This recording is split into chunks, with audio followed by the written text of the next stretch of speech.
Well, here we are at episode 6, halfway through our never-ending TD problems.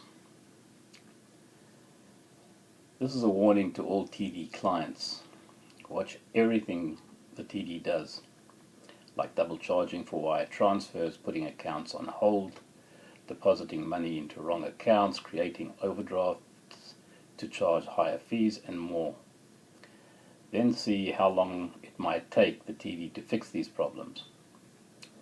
Why does it take the TD up to 1.5 years to have some errors corrected, such as putting holds on clients' accounts, when the TD Ombudsman's Office itself admits that the TD was not entitled to do so, or not closing accounts when the customers request this of TD?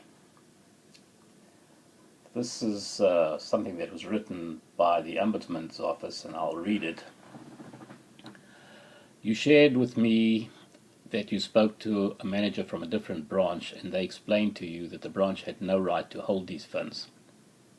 I can confirm that the branch was not authorized to place these holds, and therefore they should have released the funds to you immediately. In your correspondence, you mentioned that some of the accounts have not been closed. I'm currently reviewing this with the bank product group to determine how you can have these accounts closed. I have contacted the branch to have the holds removed. In April 2011, TD put holds on certain of our accounts. 14 months later, the Ombudsman wrote that they were going to have the holds removed. 5 months later, the Ombudsman wrote. I was able to contact the branch, and they have since removed the holds. On behalf of TD Canada Trust, I would like to apologize for the delay in removing this hold. Because of an administrative oversight, I'm currently in the process of discussing the amount of the goodwill gesture that was offered you to by TD Canada Trust. This was a 19-month oversight that the TD knew about and were not supposed to do in the first place. This took numerous calls, emails, etc. to have fixed. How many more administrative oversights is the TD going to make before they start doing something about it? The moral of the story is that the TD does not really care when they make mistakes. And in an attempt to fix these, I've realized that he who shouts the loudest and longest might eventually be heard. Why should this be? The other error, we wanted to close some accounts, but the TD would not do it after repeated requests.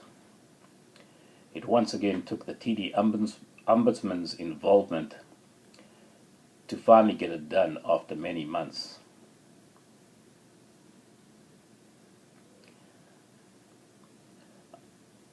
TD Ombudsman wrote, I'm also waiting for further information regarding the closing of your accounts.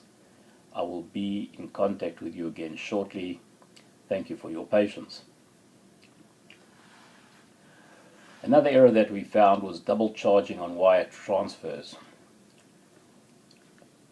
Twice that we know about, but who knows how many more there might have been. TD Ombudsman responded.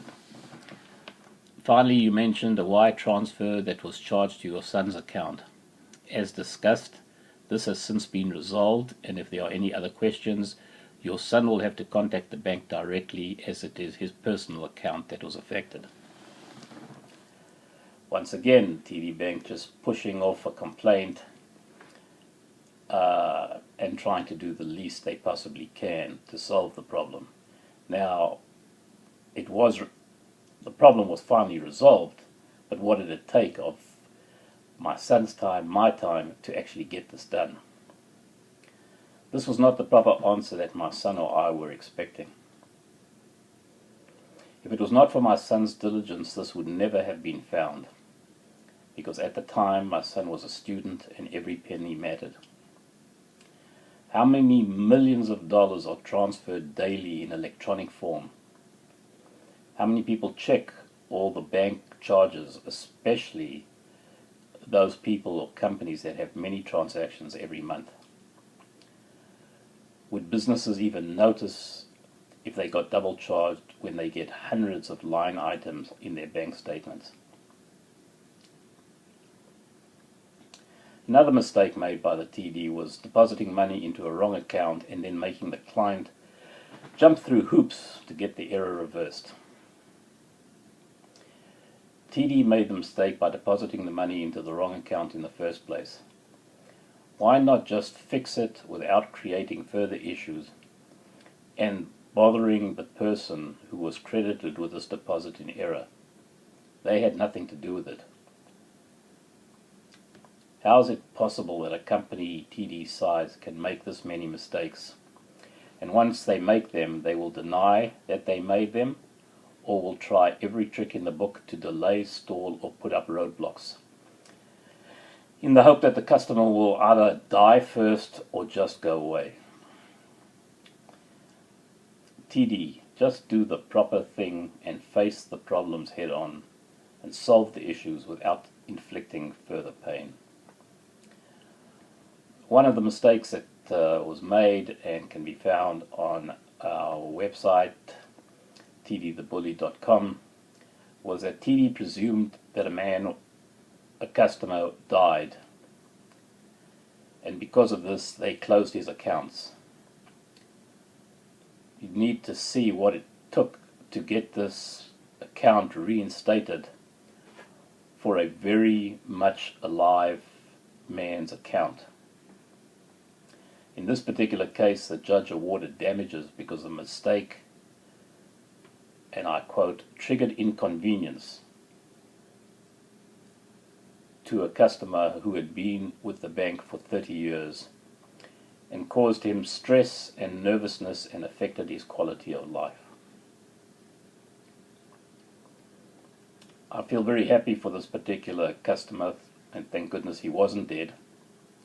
But what about the rest of us who've endured the same pain and suffering? Do we all need to go the legal route to try and solve these problems?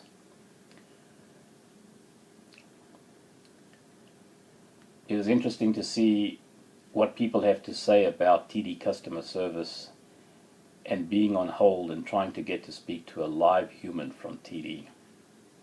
This again is linked on our tdthebully.com website. Please don't forget to go to our Twitter page and our Facebook page by just searching for TD the Bully and post whatever you feel you need to get off your chest regarding the TD Bank, but do not post unrelated matters. Please like us, share us, repost us, or retweet us. Our TD the Bully website will also highlight everything that I've spoken about today with examples, links, and documents. If you want to see what was discussed in episode 6, please go to page 6 of the website. Once again, thanks for watching, and we'll see you again in episode 7.